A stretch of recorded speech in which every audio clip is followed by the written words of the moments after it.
ಕಲಿಯುಗ ಸತ್ಯಯುಗ ಏನೂ ಇಲ್ಲ. ನಿಮ್ಮ ಮನಸ್ಸಿನ ಅವಸ್ಥೆ ಹಾಗೆ ನಿಮ್ಮ ಯುಗ ನಡೀತಿದೆ. ಸರಿಯಾಗಿ ಬದುಕ್ತಿದ್ದವನು ಇವತ್ತು ಸತ್ಯುಗದಲ್ಲಿದ್ದಾನೆ. ನಿಮ್ಮೆದುರಿಗೆ ರಾಮ ಇರ್ಲಿ ಅಥವಾ ಕೃಷ್ಣ, ಅದರಿಂದ ದ್ವಾಪರ ತ್ರೇತ ಬರುವುದಿಲ್ಲ.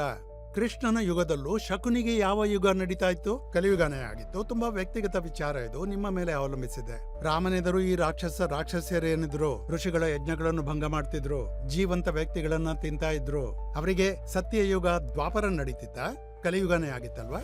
ಕಲಿಯುಗ ಇವತ್ತೂ ಇದೆ. ಭ್ರಷ್ಟ ಜನರಿಗೂ ಕಲಿಯುಗ ಯಾವಾಗ್ಲೂ ಇತ್ತು. ಸರಿಯಾಗಿದ್ದವರಿಗೆ ಆವತ್ತು ಸತ್ಯಯುಗ, ಇವತ್ತು ದುರ್ಬಲತೆ, ನಪುಂಸಕತೆಯ ತರ್ಕ ಹೇಗಿರುತ್ತೆ? ಅಯ್ಯೋ, ಕಾಲ ಕೆಟ್ಟು ಹೋಗಿದೆ ಸ್ವಾಮಿ. ಇದು ಕಲಿಯುಗ ಸ್ವಾಮಿ, ಕಲಿಯುಗ.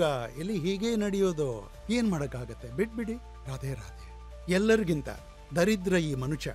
ಒಂದ್ ವೇಳೆ ಮನುಷ್ಯನಾಗಿದ್ರೆ ಎದ್ದು ನಿಂತ್ಕೊಳ್ಳಿ. ಯಾವುದು ಸರಿ ಅಂತ ಗೊತ್ತಿದ್ರೆ ಅದನ್ನ ಬದುಕಿ ತೋರಿಸಿ. ತಕರಾರು ಮಾಡಿ ಏನಾಗತ್ತೆ?